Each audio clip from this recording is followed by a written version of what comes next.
et les cerveaux, et que ce sont 3 réceptacles de chaque séphira, l'extérieur, l'intermédiaire et l'intérieur, et que c'est de que se revêtir le nefesh, le rouach et la neshama de ce parsouf, alors que la Eya et la Yeshida sont les environnantes se trouvant au-dessus de ce parsouf car ne leur correspond aucun réceptacle dans ce parsouf. Cela ne se réfère qu'aux particularités des 5 parsoufim de chaque parsouf mais pas à l'aspect général de ce parsouf. Car comment dire que les Keter et Ogma de Zahir Anpin qui sont 2 parsoufim, le 4e et le 5e, ne possèdent pas de réceptacle. En effet, n'est-il pas écrit dans le chapitre sur les noms qu'il existe 3 réceptacles pour Ogma et 3 autres pour Keter comme pour les autres séphiroth. Ceci est en accord avec ce qu'il est dit ici car ce sont 2 parsoufim complets. Ceci est suffisant à ce propos car il s'agit de la vérité. Souviens-toi que bien qu'en de nombreux endroits il soit écrit que chaque parsouf ne possède que 3 réceptacles, ceci ne se réfère qu'aux particularités et non à l'aspect général comme nous venons de l'indiquer. Ceci est la base de tout.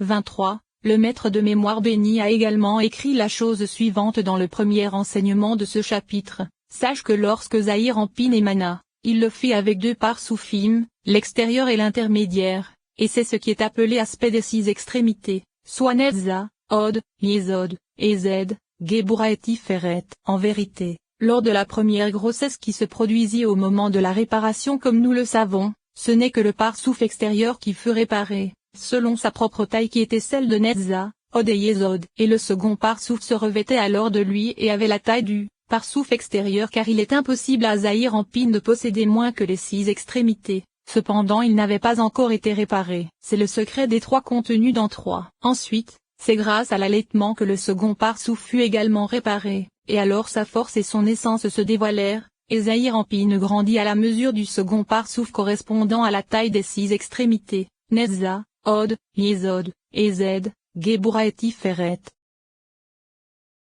24. À partir de là, il est évident que Zahir Anpin apparut d'abord avec l'aspect des 6 extrémités qui sont les 2 parsoufim complets de la grossesse et de l'allaitement, chacun contenant 10 séphiroth. Pour ceux-ci apparurent comme racines et principes, et il s'agit du nefesh et du rouach généraux de Zahir Anpin. Et c'est à cause de la récompense et du châtiment qu'il apparut déficient de l'aspect des 3 premières générales qui sont les 3 parsoufim de Keter, Okma et Bina avec l'aspect des cerveaux de la Neshama, de la Eya et de la Yeshida générale. Or c'est grâce aux mitzvot et aux prières que le 3e parsouf de Bina avec l'aspect des cerveaux du nefesh, du rouach, de la Neshama, de la Eya et de la Yeshida de la Neshama se propage vers lui depuis Israël l'ancien et Tebouna. Le 4e parsouf de Okma avec l'aspect des cerveaux du nefesh, du rouach, de la Neshama, de la Eya et de la Yeshida de la Eya se propage vers lui depuis les Abaïmas supérieurs. Et le 5e parsouf de Keter avec l'aspect des cerveaux du nefesh, du rouach, de la Neshama,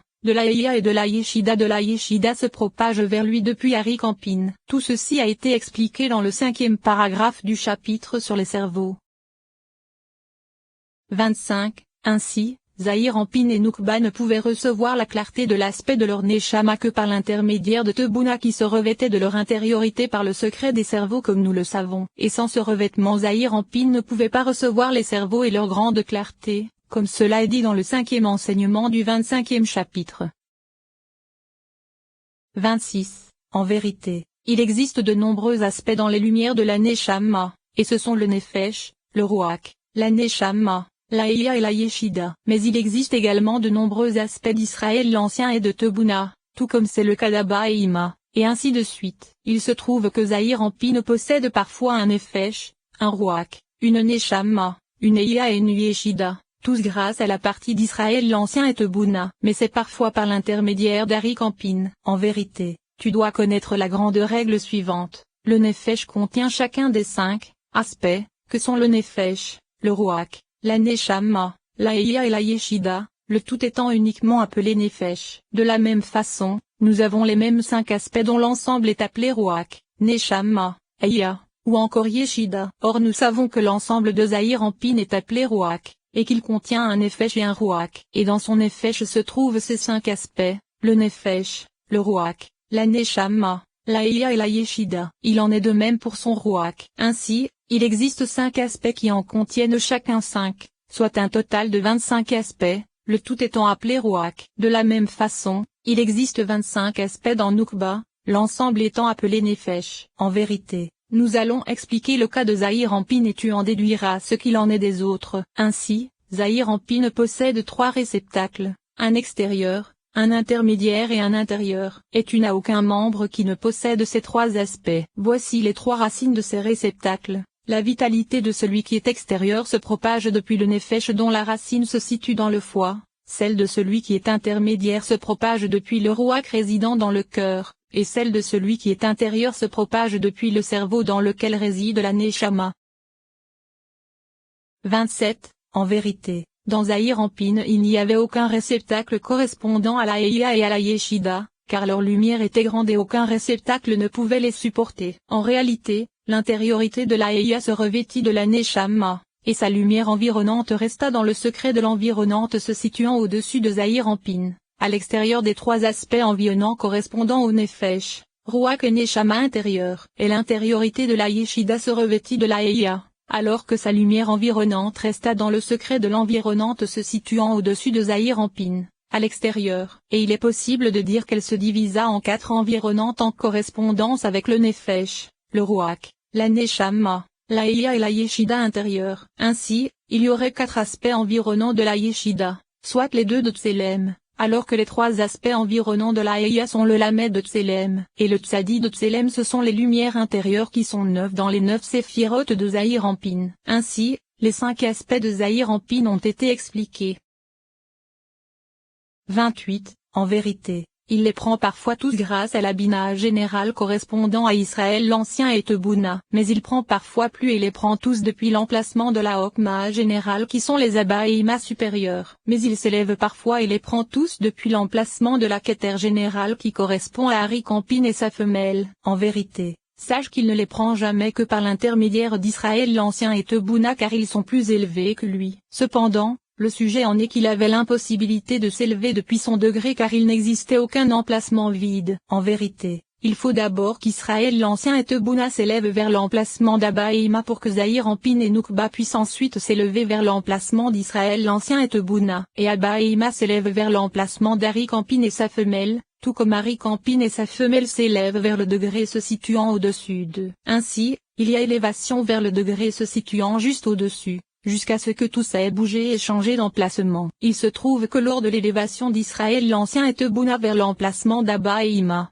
Zahir Ampine et Noukba se retrouvèrent à l'emplacement d'Israël l'Ancien et Tebouna. Et lors de l'élévation suivante d'Israël l'Ancien et Tebouna vers l'emplacement d'Arik Ampine, Zahir Ampine et Noukba s'élevèrent à l'emplacement d'Abba et Ima. Il se trouve qu'ils furent alors précisément appelés Abba et Ima. En vérité, ils ne reçoivent leur clarté et leur cerveau que par l'intermédiaire d'Israël l'Ancien et Tebouna qui se sont également élevés. Ceci est suffisant.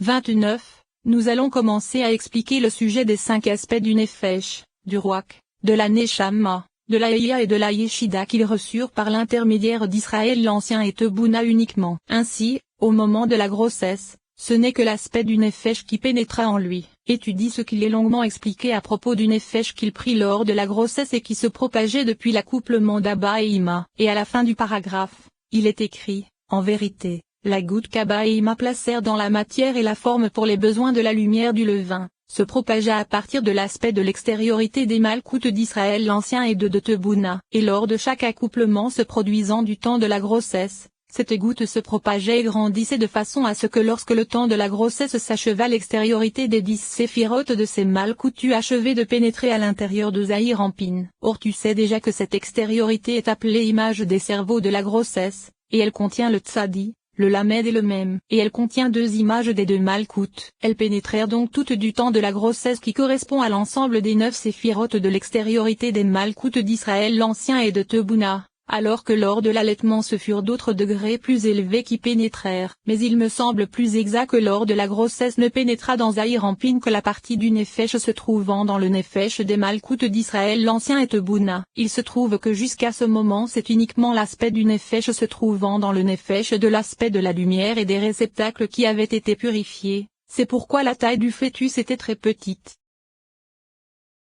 30. À partir de là, il est évident que du temps de la grossesse Abba et Ima s'accouplèrent et propagèrent vers Zahir Ampine et Noukba les cerveaux de la grossesse ainsi que l'aspect du Nefesh contenant le Nefesh, le Ruach, la Neshama, la Eya et la Yeshida. Et ils se revêtirent de 10 séphirotes des Malkout d'Israël l'ancien et Tebouna qui sont 2 images. Et lorsque la période de grossesse s'acheva, ces 2 images se dressèrent pour pénétrer à l'intérieur des réceptacles extérieurs de Zahir-Anpin.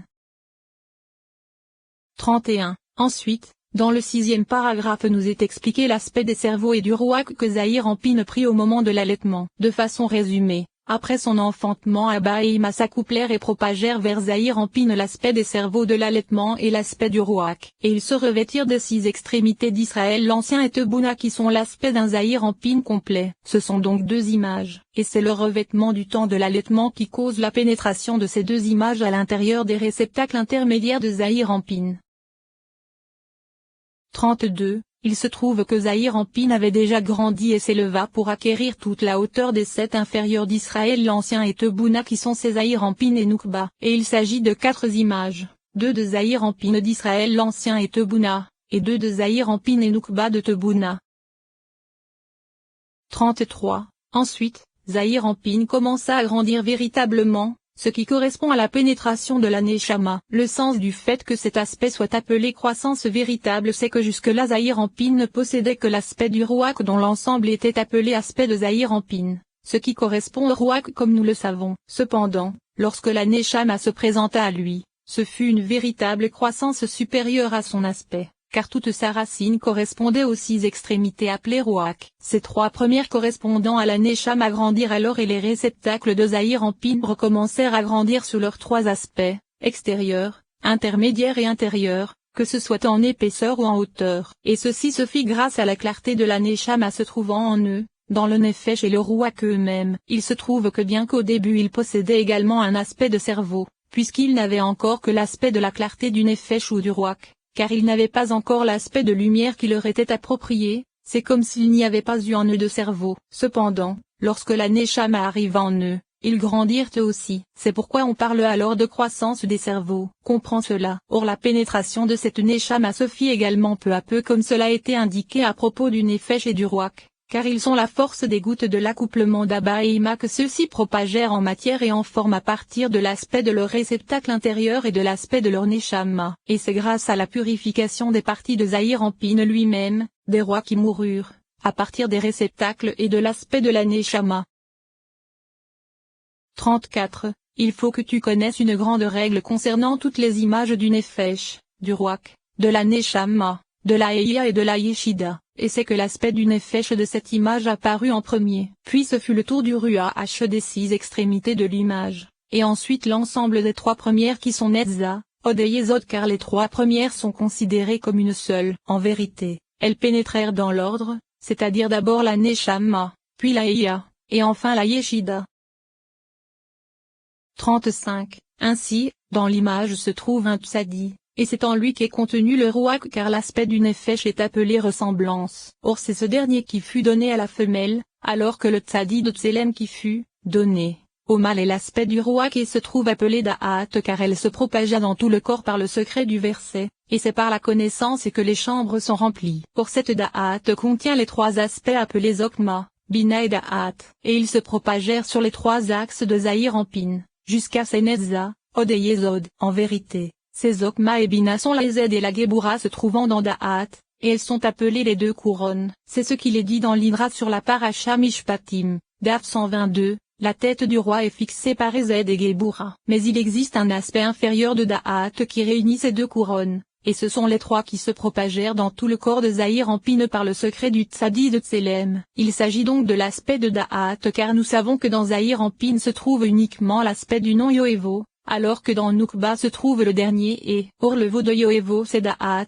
car toute l'essence de Zahir-Anpin n'est rien d'autre que le et de Yahvé. Ensuite, le Lamed de Tselem c'est la Bina de Zahir-Anpin, et c'est sa Neshama. Puis nous avons le même de Tselem qui est la Okma de Zahir-Anpin, et c'est sa Eya. Et nous avons ensuite sa Keter. 36. Ainsi, le Nefesh appelé ressemblance apparut à partir de la Malkout du Parsouf de Malkout d'Israël l'ancien et Tebouna. Le Rouach qui est le Tzadi de Tselem apparut à partir des 6 extrémités de la Malkout d'Israël l'ancien et Tebouna. La Neshama qui est le Lamed de Tselem apparut à partir de la Bina de la Malkout d'Israël l'ancien et Tebouna. La Eya qui est le même de Tselem apparut à partir de la Hokma de la Malkout d'Israël l'ancien et Tebouna. Et la Yeshida apparut à partir de la Keter de la Malkout d'Israël l'ancien et Tebouna.